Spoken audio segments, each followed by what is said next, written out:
ماہ رمضان ہم پر پتہ ہے کتنی بڑی مہربانی کی گئی ہے، ثواب بڑھا دیا۔ کتنا ثواب بڑھا؟ حدیثوں میں مضمون ملتا ہے کہ رمضان میں نفل کا ثواب فرض کے برابر، فرض کا ثواب 70 گنا کر دیا جاتا ہے۔ رمضان میں روزہ دار کا سونا بھی عبادت ہے۔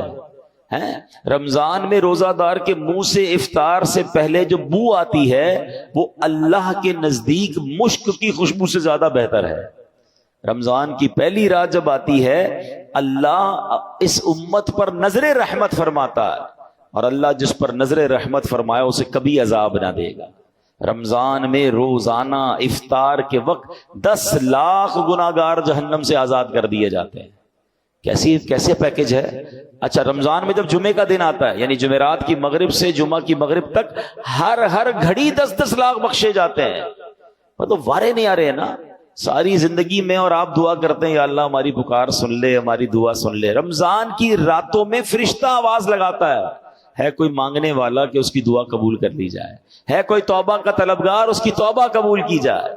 مگر سچ بتاؤ اس اسکیم سے کتنے لوگ فائدہ اٹھاتے ہیں؟ پھر رمضان کا پہلا عشرہ عشرہ رحمت، دوسرا عشرہ عشرہ مغفرت، آخری عشرہ جہنم سے آزادی کا عشرہ، آخری عشرے میں 5 طاق راتوں میں ایک رات وہ جسے لیلۃ القدر کہا گیا، 1000 مہینوں سے بہتر رات۔ اللہ اکبر، کتنی مہربانی کی اللہ نے ہم پر، یعنی ہر وہ سامان کر دیا گیا کہ میرا بندہ بخشا جائے۔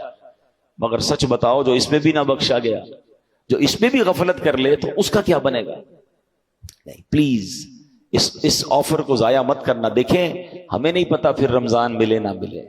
پچھلے سال کئی لوگ تھے جو ہمارے ساتھ تھے، اس سال نہیں ہے، کیا پتا اگلے سال ہم رمضان میں نہ ہوں، ہمارے بارے میں باتیں ہوں کہ یار ہمارے ساتھ تھا ہمارا بھائی، اب نہیں ہے۔ تو اس رمضان کو غنیمت جاننا ہے، اپنی زندگی میں تبدیلی لائیں۔ زندگی پڑی ہے کھانے گھومنے پھرنے کمانے کے لیے، لوگ رمضان میں پیسے کمانے کی پلاننگ کرتے ہیں، نہیں، ساری زندگی پڑی ہے یار یہ کام کرنے کے لیے۔ اس مہینے میں عبادت، اللہ کو راضی کرنا ہے، اتنے گناہ ہیں، اتنی خطائیں، اب تو توبہ کرنی ہے نا۔ کہ رمضان میں نمازیں پڑھوں اور عبادتیں کروں۔ رمضان میں نیت کریں کہ ساری نمازیں باجماعت پڑھیں اور پوری تراویح پڑھیں۔ ہاں یہ بڑی گڑبڑ ہو گئی ہے آج کل، لوگ تراویح میں ڈنڈی مارنا لگ گئے۔ ایک تو ٹرینڈ آ گیا 3 روزہ تراویح، 5 روزہ تراویح، 7 روزہ تراویح۔ ٹھیک ہے اگر آپ 3 روزہ 5 روزہ پڑھ رہے ہیں، لیکن اس کا مطلب یہ نہیں کہ اس کے بعد باقی تراویح معاف ہو گئی ہے۔ تراویح چاند رات تک، عید کی چاند نظر آنے سے پہلے پڑھنی ہے۔ جس دن چاند نظر آ گیا اس دن نہیں پڑھنی، باقی پڑھنی ہے، اور 20 رکعت پوری پڑھنی ہے، کہ یہ سنت موقدہ ہے۔ اچھا اس کے علاوہ سمجھیے نا، حدیث پاک میں آتا ہے جس کا مضمون ہے کہ جو رمضان میں ایک سجدہ کرے اس کو ایک سجدے کے بدلے 1500 نیکیاں ملیں گی۔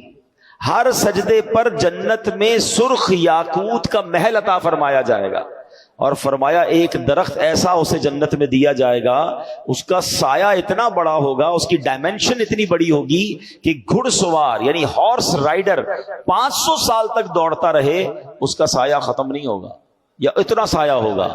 اب مجھے بتاؤ یہ ہر سجدے پر انعام ہے۔ مبارک ہونے جو پوری تراویح پڑھتے ہیں، 20 تراویح پڑھیں تو کتنے سجدے ہو گئے؟ 40 سجدے ہو گئے۔ 40 سجدے پر 1500 نیکیاں ملے تو 60,000 نیکیاں، 40 جنت کے گھر، 40 جنت کے درخت ملتے ہیں اس کو جو پوری تراویح پڑھتا ہے۔ اب کچھ لوگوں نے 8 پڑھ کے چلے جانا ہے، تو خود سوچے کتنا بڑا لاس کر رہے ہو اپنا۔ جو پڑھتے ہی نہیں وہ خود سوچے میں کتنا، بلکہ میں تو کہتا ہوں صرف تراویح کیوں، تہجد پڑھنا رمضان میں آسان ہو جاتا ہے۔ بندہ جو ہے وہ سحری میں تو اٹھتا ہی ہے، تو 2 رکعت تہجد پڑھ لے، 4 رکعت پڑھ لے، 12 رکعت تک پڑھی جا سکتی ہے۔ اللہ بس توفیق دے، ذہن مل جائے۔ اور سحری کے وقت دعا کرنا یہ خاص دعا کی قبولیت کا وقت ہے۔ اللہ کریم قرآن مجید میں کیا ارشاد فرماتا ہے؟ وَبِالْأَسْحَارِ هُمْ يَسْتَغْفِرُونَ، اور رات کے آخری پہروں میں بخشش مانگتے ہیں۔ یہ نیک لوگوں کا وصف قرآن میں بیان کیا۔ سحری میں اٹھیں، ایک تسبیح استغفار کی بھی پڑھ لیں، استغفر اللہ استغفر اللہ استغفر، دعا کریں، اور پھر سحری کر لیں۔ 10 منٹ پہلے اٹھ جائیں نا، یعنی ایک سجدے پر اگر مجھے ایک جنت کا گھر مل رہا ہے، جنت کا درخت مل رہا ہے، 1500 نیکیاں مل رہی ہیں، تو کیوں سستی کرنی ہے؟ ساری رات گھومنا پھرنا، کرکٹ کھیلنا، پتہ نہیں کھانا پینا، اسی پہ قوم لگی ہوئی ہے۔ نہ کریں ایسا۔ ساری زندگی آپ کھا پی سکتے ہیں، رمضان اس لیے نہیں ہے۔ پلیز اچھے کام بھی کروں، گناہوں سے بھی بچوں، تو انشاءاللہ میرا رب، اللہ کی رحمت سے امید ہے مجھے فلاح پانے والوں میں شامل